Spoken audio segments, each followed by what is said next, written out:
but generally broadly landed in the middle, and we will again. That was essentially what this caller was saying, and that's how he wanted it, that's how he liked it. The reality of that, as we know, from not least from last week's elections, but before that, is that around the edges of that consensus, there are an awful lot of people. A senior political commentator is about to describe what multiple government insiders are privately saying about the Prime Minister, and it's damning. They're not attacking his policies. They're not questioning his work ethic. They're saying something far worse, that he's politically passive, that he doesn't know what he actually wants. That number 10 is like a tumbleweed. And that this isn't media gossip, it's what his own cabinet is telling people behind closed doors. Watch what happens when he defends the Prime Minister's consensus approach against these mounting insider complaints. So, there are still plays the Prime Minister can make if he's wily enough to take them. I don't know if he is. Has he been, compared to other Prime Ministers, Labour, Tory, whichever one you look at, has he been more... has he sort of shut out more people than most? Because there's this claim from people like John McDonnell and others that he never let the party breathe once he became leader, and particularly when he became Prime Minister. And there are even those close to the cabinet who say that's either in the cabinet who say it's the same, that he's very sort of tightly keeping a grip on things and on people rather than trusting people. He's certainly run the Labour Party with an iron fist. I think that's true to say. And what's funny about all this, I think there's a lot of people, Sheena, and I do understand this, I'm sure you're getting this a lot as well, saying, this is, for goodness sake, this is just another kind of media concoction, let the guy get on with governing, you're all addicted to the drama, and don't get me wrong, I'm the first one to have some criticism about, sometimes how the media deals with politics in this country and so on. But if you're sat there thinking that this is all a media concoction, that the reason the Prime Minister is on the verge of losing his job is because of the media, you are honestly comforting yourself with an absurd fiction. The reason the Prime Minister is in this position is because many of his own colleagues, the people who work closest with him, from across the party, very unusually, this is not a factional thing, from left to right, believe, and they've been telling people like me, I've heard this for months and months and months, you hear the same story, that politically speaking, he's not capable of doing the job. Yes, he does his papers, he does his work, very hard-working, very diligent, all of those sorts of things, all of that.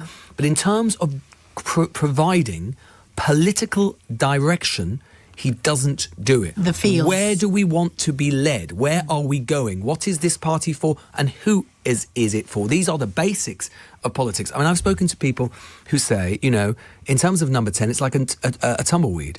They as cabinet ministers and the people around them, they describe a man who is remarkably passive. They don't know what he wants them to do, and their fear is it is because deep down he does not know what he wants them to do. And that is why I think the Jess Phillips letter was so piercing, because to me it encapsulated all of those things that for months and months I have been hearing privately, when he said that she said that the desire not to have an argument means that we rarely have an argument, leaving opportunities for progress stalled and delayed. That encapsulates, as I say, distills exactly what you hear again and again and again, that the Prime Minister is weirdly politically passive, and that is why they think that he is not capable of leading them into the politics to come. I had a call an hour ago or so from a gentleman who said, leave him where he is. Leave him where he is. He's a consensus politician, not within his own party clearly, but he's a consensus Prime Minister. Consensus politics works for Britain. We've always gone this way and that way, but generally broadly landed in the middle, and we will again. That was essentially what this caller was saying, and that's how he wanted it, that's how he liked it. The reality of that, as we know, from not least from last week's elections, but before that, is that around the edges of that consensus, there are an awful lot of people. So let's be clear what just happened. A well-sourced insider spent 4 minutes explaining that the Prime Minister's own colleagues, across the party, left to right, believe he's incapable of providing political direction. Not incompetent, not corrupt, passive. Unable or unwilling to tell his own government what to do. And when confronted with pushback that this is just media drama, his response was essentially, "No, I've been hearing this for months from people inside the room." The Jess Phillips letter he references. the one warning that the desire not to have an argument means we rarely have an argument, is one of the few named receipts here. But the pattern he's describing is consistent across multiple political transitions.